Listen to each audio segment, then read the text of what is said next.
அண்ணன் நந்தியூர் செல்வராஜ் அவர்களே,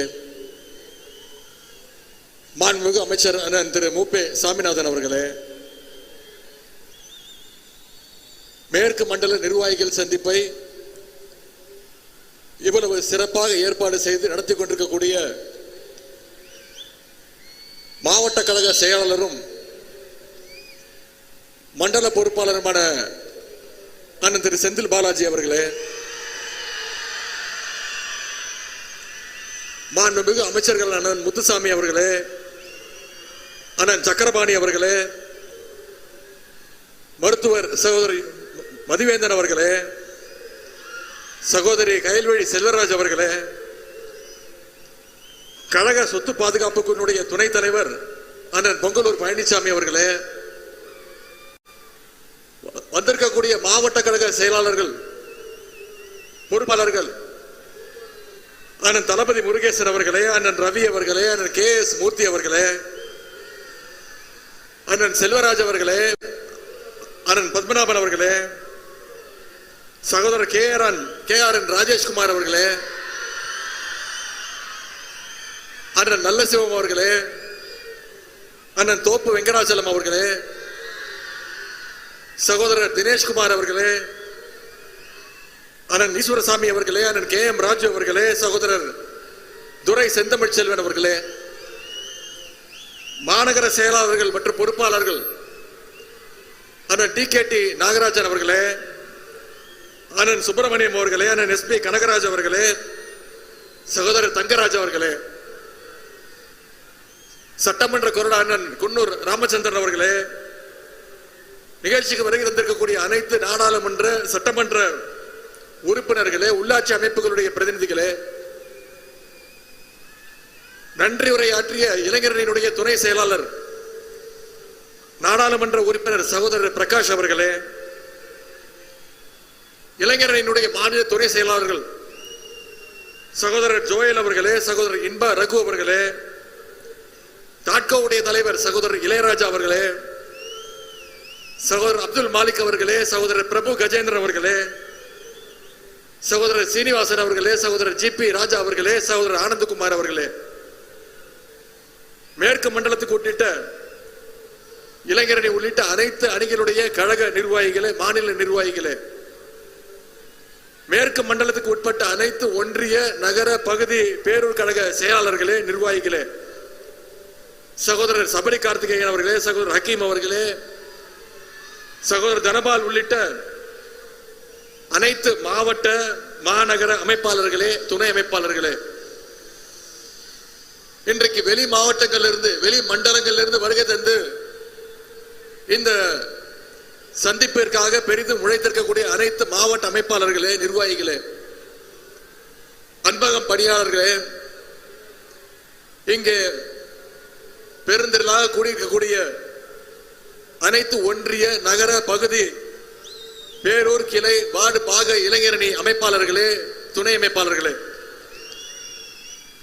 கழக மூத்த முன்னோடிகளே, முத்தமிழர் டாக்டர் கலைஞருடைய உயிரினும் மேலான அன்பு உடன்பிறப்புகளே, அத்தனை பேருக்கும் முதல்ல என்னுடைய மாலை வணக்கத்தை நான் தெரிவிச்சுக்கிறேன். இன்றைக்கு மேற்கு மண்டல இளைஞரணி நிர்வாகிகள் சந்திப்பு கோவையிலே நாம எல்லாம் சந்திச்சு பேசி இருக்கிறோம். மிகுந்த மகிழ்ச்சி அடைகின்றேன். ஏற்கனவே திருவண்ணாமலையில டிசம்பர் மாதம் வடக்கு மண்டல நிர்வாகிகளை சந்திச்சோம். அதன் பிறகு விருதுநகர்ல தெற்கு மண்டல நிர்வாகிகளை எல்லாம் சந்திச்சோம். அந்த நிகழ்ச்சிக்கெல்லாம் நம்முடைய கழக தலைவர் முதலமைச்சர் அவர்களே வந்து நிர்வாகிகளை சந்திச்சு வாழ்த்து சொன்னாங்க. இன்னைக்கு பல்வேறு பணிச்சூழல் காரணமாக கழக தலைவர் அவர்களால் வர முடியல. அதனால உங்களை எல்லாம் சந்திக்கிறதுக்காக நான் வந்திருக்கின்றேன். நிச்சயம் உங்களுக்கு ஒரு வாக்குறுதி கொடுப்பேன்.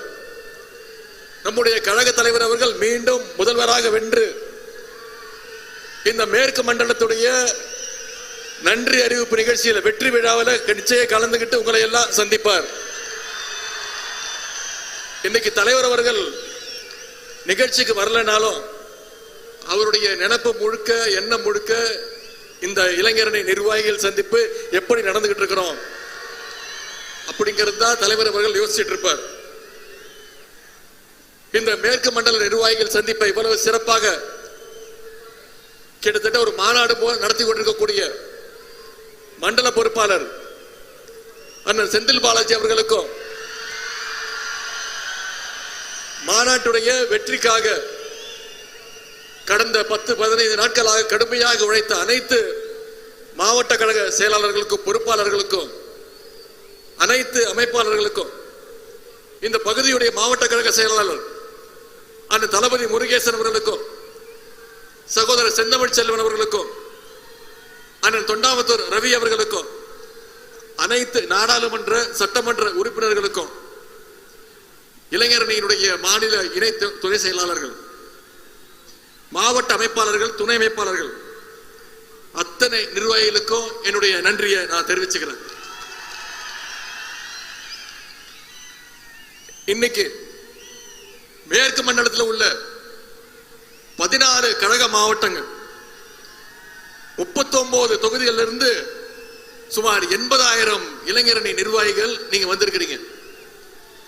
உங்களுடைய எழுச்சியை பார்க்கும்போது ஒண்ணு மட்டும் கன்ஃபார்ம், வெஸ்ட்லயும் திமுக தான் பெஸ்ட்ங்கிறத இந்த கூட்டம் நிச்சயம் நிரூபித்து காட்டும். அதற்கு உங்களுடைய எழுச்சியே உதாரணம், சாட்சி.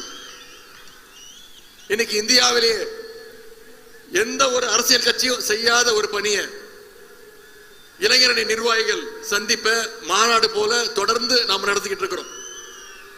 இன்னைக்கு பல கட்சிகள் தமிழ்நாட்டில் எத்தனை பூத் இருக்குன்னு தெரியாம சுத்திக்கிட்டு இருக்கிறாங்க. இப்பதான் கணக்கே எடுத்துக்கிட்டு இருக்காங்க. ஆனா நாம பூத்துக்கு இத்தனை நிர்வாகிகளை நியமனம் செஞ்சு டேட்டாவோட களப்பணியில கட்சி பணியில இளைஞரணி பணியில நாம செஞ்சுக்கிட்டு இருக்கிறோம். இன்னைக்கு இளைஞரணியில மட்டும் 5 லட்சம் நிர்வாகிகளை நாம பெற்றிருக்கிறோம். 50 லட்சம் உறுப்பினர்களை பெற்றிருக்கிறோம். தமிழ்நாட்டில் இல்ல, இந்தியாவிலே எந்த இயக்கத்துடைய ஒரு அணிக்கும் இப்படிப்பட்ட சிறப்பு கிடையவே கிடையாது. நம்முடைய இளைஞரணியை கழகத்துடைய ராணுவம்னு தலைவர் சொல்ற மாதிரி ஒரு கட்டுப்பாடோடு நடத்திக்கிட்டு இருக்கிறோம். உதாரணத்திற்கு கடந்த 6 வருடங்கள் மட்டும் அத்தனை களப்பணிகளை கழக பணிகளை மக்கள் பணிகளை செஞ்சிருக்கிறோம். கடந்த 6 ஆண்டுகள் மட்டும் எடுத்துக்கிட்டோம்னா நீர்நிலைகளை தூர்வாரினது, சிறுபான்மையினர் நலன் காக்க சிஏஏ என்ஆர்சி சட்டத்தை எதிர்த்தது, கொரோனா காலத்தில் மக்களை காக்கிறதுக்கு ஹெல்ப்லைன் துவங்கினது, மாணவர்களுடைய கல்வி உரிமை காக்க நீட் ஒழிப்பு உண்ணாவிரதம், தொகுதிதோறும் கலைஞர் நூற்றாண்டு நூலகம், தொகுதிதோறும் பயிற்சி பாசறை கூட்டங்கள், 200க்கும் அதிகமான இளம் பேச்சாளர்களை தேர்வு செஞ்சது, வாசிப்பை மேம்படுத்த முத்தமிழங்கர் பதிப்பகம், கழக வரலாற்றை சொல்லுகின்ற முரசொலி பாசறை பக்கம், கொள்கை உணர்வை கொண்டாட அறிவு திருவிழா, இப்படி எத்தனையோ பணிகளை நம்முடைய இளைஞரணி வெற்றிகரமா செஞ்சு முடிச்சிருக்குன்னா இங்க வந்திருக்கக்கூடிய இளைஞரணி நிர்வாகிகள் அந்த வெற்றியுடைய உழைப்புக்கு முழு காரணம். மெயின் மேட்ச் விளையாடுறதுக்கு முன்னாடி எல்லாம் நெட்ல பிராக்டிஸ் பண்ணுவாங்க. கழகத்தில் பணியாற்றுவதற்கு இன்னைக்கு இளைஞரணி ஒரு பிராக்டிசிங் கிரவுண்டாக செயல்பட்டு கொண்டிருக்கிறது. இதை ஏன் நான் இன்னைக்கு சொல்றேன்னா, இன்னைக்கு தமிழ்நாட்டில் இருக்கக்கூடிய பல சட்டமன்ற உறுப்பினர்கள், அமைச்சர்கள், மாவட்ட செயலாளர்கள், மாநகர செயலாளர்கள், ஒன்றிய செயலாளர்கள், இவங்க எல்லாம் இளைஞரணியில ட்ரைனிங் எடுத்து தாய் கழகத்திற்கு போனவங்க. அதற்கு இந்த மேடையே ஒரு சிறந்த உதாரணம். இன்றைக்கு அமைச்சராக கழகத்துடைய துணை பொதுச் செயலாளர் இருக்கக்கூடிய அண்ணன் மூப்பே சாமிநாதன் அவர்கள் தலைவர் இளைஞரணி செயலாளர் இருக்கும் போது தலைவருக்கு துணையாக இருந்தவர். அதன் பிறகு அவரும் இளைஞரணியினுடைய செயலாளராக பணியாற்றியவர். அதே மாதிரி நம்முடைய அமைச்சர் சகோதரர் மதிவேந்தன் அவர்கள் இளைஞரணியில ட்ரைனிங் எடுத்தவர். நாடாளுமன்ற உறுப்பினர் சகோதரர் பிரகாஷ் அவர்கள், கோவை மாநகர பொறுப்பாளர் சகோதரர் செந்தமிழ் செல்வன், நாமக்கல் கிழக்கு மாவட்ட செயலாளர் சகோதரர் ராஜேஷ், இப்படி இங்க இருக்கக்கூடிய ஏராளமானவங்க இளைஞரணியில பயிற்சி எடுத்தவங்க. இன்னும் சொல்லப்போனா இன்னைக்கு தமிழ்நாட்டுடைய துணை முதலமைச்சரையும் கொடுத்தது கழக இளைஞரணின்னு சொன்னா இளைஞரணியுடைய பெருமை. அப்படிப்பட்ட இளைஞரணி தந்த நம்முடைய தலைவர் அவர்கள் இன்னைக்கு ஆட்சியாக செயல்பட்டு கொண்டிருக்கிறார்.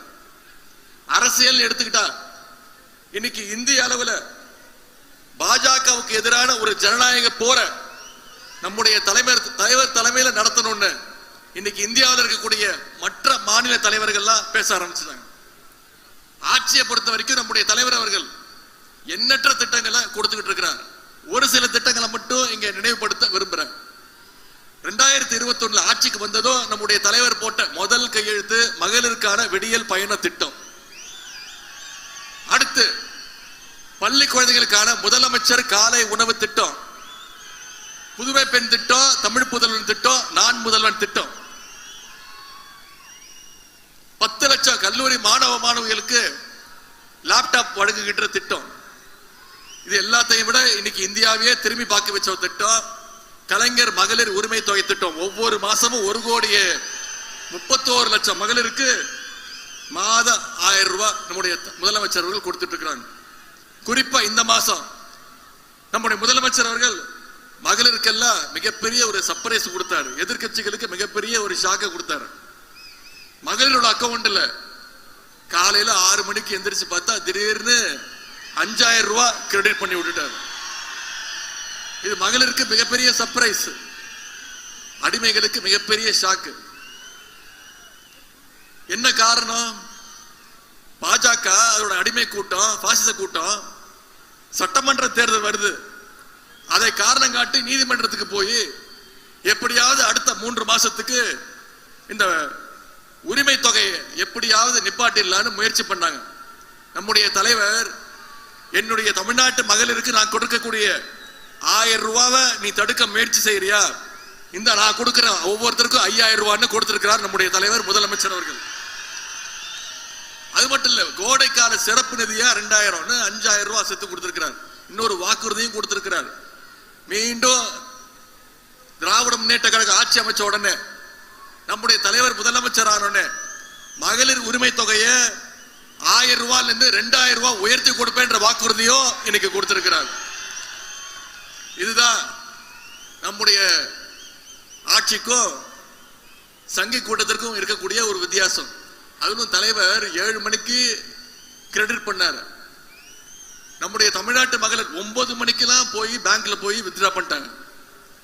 அந்த அளவுக்கு ஒன்றிய அரசு மீது தமிழ்நாட்டு மக்களுக்கு மகளிருக்கு அந்த அளவுக்கு பயம்.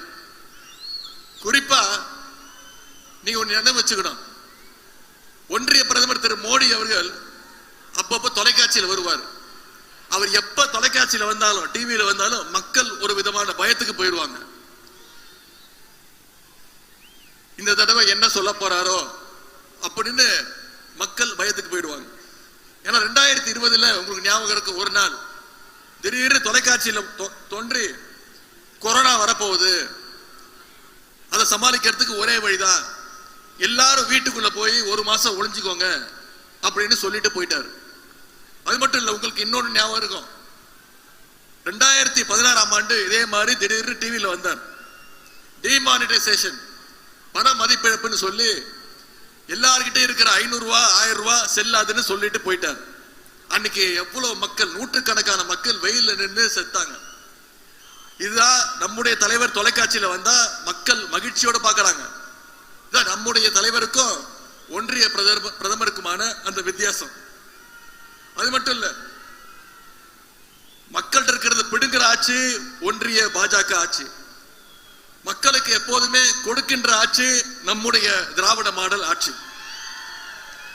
இப்படி பல்வேறு திட்டங்களை செயல்படுத்துறதுனாலதான் இன்னைக்கு நம்முடைய முதலமைச்சர் நம்முடைய தமிழகம் 11.19% வளர்ச்சியோடு இன்னைக்கு இந்தியாவிலேயே தலை சிறந்த மாநிலமாக பெற்றிருக்கு.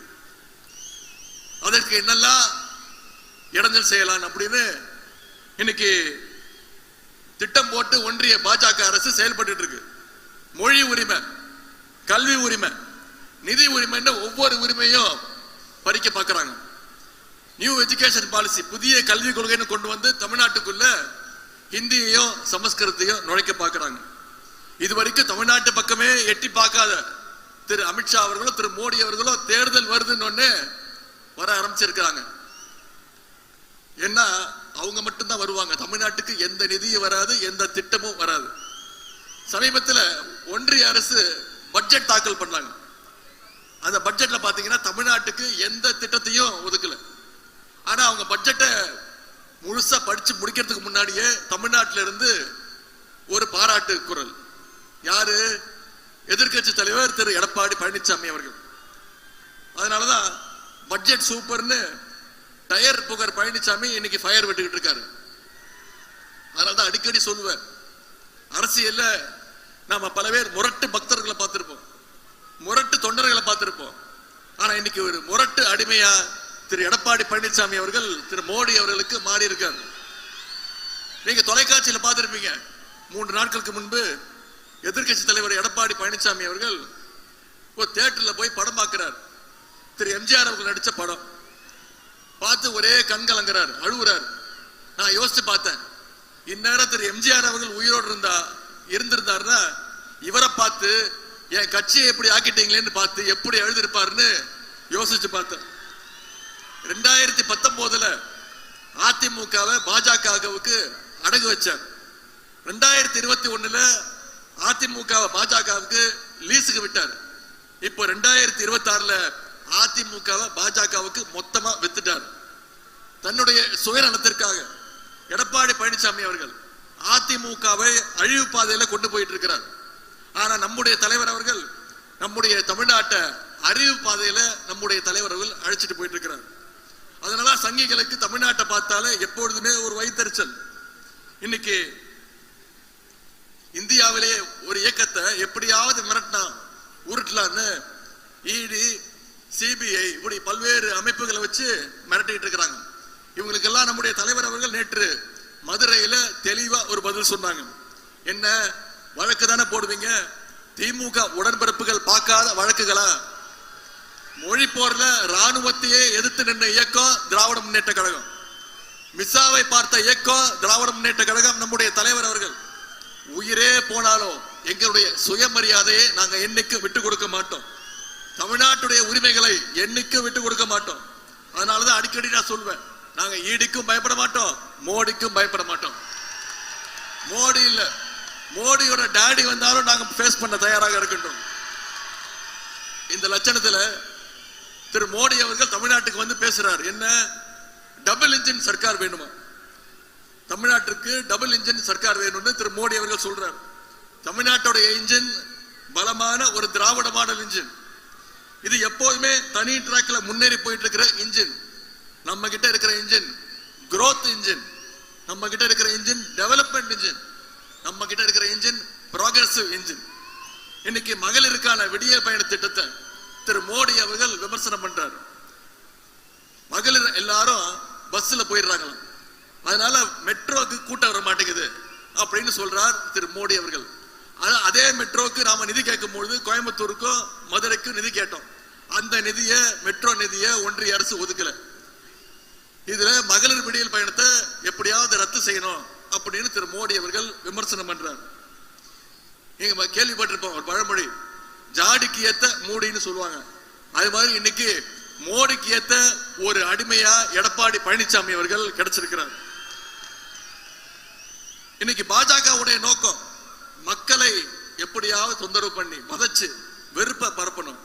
அதனால ஒவ்வொரு மாநிலமா வெறுப்பு அரசியலை பரப்பிட்டு இருக்காங்க. தமிழ்நாட்டில் வாலாட்டலான்னு முயற்சி பண்ணிட்டு இருக்கிறாங்க. நிச்சயம் நம்முடைய தலைவர் முத்துவேல் கருணாநிதி ஸ்டாலின் அவர்கள் என்ற மகத்தான தலைவர் இருக்கின்ற வரைக்கும் பாஜகவுடைய கலவர அரசியலை தமிழ்நாட்டு மக்கள் என்னைக்கு உள்ள நுழைய விட மாட்டாங்க. போன வாரம் காரைக்காலுக்கு வந்த திரு அமித்ஷா அவர்கள், நீங்க தொலைக்காட்சியில பார்த்திருப்பீங்க, செய்திகளை பார்த்திருப்பீங்க, ஒரு செவுத்துல பெயிண்ட் அடிச்சிட்டு இருந்தார். நீங்க எவ்வளவுதான் பெயிண்ட் அடிச்சாலும் சட்டமன்ற தேர்தலில் தமிழ்நாட்டு மக்கள் உங்களுடைய சங்கி கூட்ட முகத்துல கரியத்தான் நிச்சய தமிழ்நாட்டு மக்கள் பூசுவாங்க. இப்ப நடக்கிறது 8 கோடி மக்களுடைய உரிமைகளை பாதுகாக்கின்ற ஒரு போர். பாசிஸ்டுகள் அடிமைகள் எல்லாம் ஒன்னா சேர்ந்து வர்றாங்க. தமிழ்நாட்டை எப்படியாவது சீரழிக்கணும்னு முயற்சி பண்றாங்க. அதை தடுக்க வேண்டிய பொறுப்பு இளைஞரணியினர், நிர்வாகிகள் உங்களுடைய கைகள் இருக்கு. நிர்வாகிகளுக்கெல்லாம் ஒரு அன்பு வேண்டுகோள், உங்களுடைய வீட்டை முதல்ல அரசியல் படுத்துங்க. தினமும் உங்க வீட்டில் இருக்க உங்களுடைய அரசியல் பேசுங்க, விவாதம் பண்ணுங்க. டெல்லி பாசிஸ்டுகளும் உள்ளூர் அடிமைகளும் தமிழ்நாட்டுக்கு என்னெல்லாம் துரோகம் செஞ்சிருக்கிறாங்கன்னு எடுத்து சொல்லுங்க. உங்களுடைய லைஃப முதல்ல நீங்க நல்லா ஸ்டடியா புரிஞ்சுக்கோங்க, ஸ்டடி பண்ணிக்கோங்க. குடும்பம் மிக மிக முக்கியம். அதை விட முக்கியம் உங்களுடைய அடுத்த தலைமுறையினர். அதனாலதான் நம்ம இத்தனை விஷயங்களையும் போராட்டி பண்ணிட்டு இருக்கிறோம். வீடு நல்லா இருந்தாதான் நாடு நல்லா இருக்கும்னு பேரறிஞர் அண்ணா அவர்கள் நமக்கு சொல்லியிருக்கிறாங்க. இதையெல்லாம் மனசுல வச்சுக்கிட்டு இளைஞரணி நிர்வாகிகள் நீங்க பணியாற்றணும். ஒவ்வொரு வீடா போய் கழகத்துடைய கொள்கைகளையும் அரசினுடைய திட்டங்களையும் சாதனைகளையும் எடுத்து கூறுங்க. சட்டமன்ற தேர்தலுக்கு இன்னும் வெறும் 50 நாட்கள் தான் இருக்கு. இந்த 50 நாட்களுக்கு நீங்க கொடுக்க போற உங்களுடைய உழைப்பு அடுத்த 5 வருஷத்துக்கு தமிழ்நாட்டை காப்பாற்ற போகுதுங்கிறத மனசுல வச்சுக்கிட்டு உங்களுடைய பணிகளை செய்யுங்க. இந்த தேர்தல் தமிழ்நாட்டுக்கும் டெல்லிக்கும் இடையே நடக்கின்ற ஒரு ஜனநாயக போர். இந்த போர்ல தமிழ்நாடு நிச்சயம் ஜெயிச்சு காட்டும். டெல்லிக்கு என்னைக்குமே அவுட் ஆஃப் கண்ட்ரோல் தமிழ்நாடு அப்படிங்கறத தமிழ்நாட்டு இளைஞர்கள் ப்ரூவ் பண்ணி காட்ட வேண்டிய நேரம். அதுக்கு இளைஞரணி நிர்வாகிகள் உங்களுடைய உழைப்பு மிக மிக முக்கியமானதாக இருக்கணும். நான் அடிக்கடி சொல்றது உண்டு, இளைஞரணியில சரியாக உழைச்சிங்கன்னா உங்களுக்கான அங்கீகாரத்தை நம்முடைய தலைவர் அவர்கள் நிச்சயம் சரியான நேரத்துல கொடுப்பார். இந்த தேர்தலில் இளைஞர்களுக்கு அதிகமான வாய்ப்பை ஏற்படுத்தி கொடுக்கணும்னு தலைவர்கிட்ட என்னுடைய வேண்டுகோளை பல முறை வச்சிருக்கேன். நிச்சயம் தலைவர் அவர்கள் கொடுப்பார் என்ற நம்பிக்கை எனக்கு இருக்கின்றது. அதனால உற்சாகமா வேலை செய்ய குழியை வெட்டுறதுக்குள்ள நாங்க 8 அடி வளர்ந்திருப்போம். உடனே எங்களுக்காக 8 அடிக்கு ஒரு குழியை வெட்டுவீங்க, அதுக்குள்ள நாங்க 16 அடி வளர்ந்திருப்போம். நீங்க எங்களை வெட்ட நினைச்சீங்கன்னா நாங்க வளர்ந்துகிட்டே இருப்போம் அப்படின்னு பேரறிஞர் அண்ணா அவர்கள் நம்முடைய கழக இளைஞரணியை பார்த்து சொன்னார். அதே போல உங்களுக்கு நாங்க சொல்லுவதெல்லாம் இத்தனை மூத்த 1000 உடன்பிறப்புகள் இருக்கின்ற வகை நாங்க வளர்ந்துட்டே தான் இருப்போம் தவிர உங்களால எங்களை அழிக்கவே முடியாது. இங்க கூடியிருக்கக்கூடிய லட்சக்கணக்கான இளைஞரணி தம்பிமார்கள் சார்பா நான் மீண்டும் சொல்கின்றேன், எங்களுடைய உதயசூரியன் அப்படிங்கிறது வெறும் ஏதோ செவுத்துல வரைஞ்சு வைக்கிற சின்னம் கிடையாது.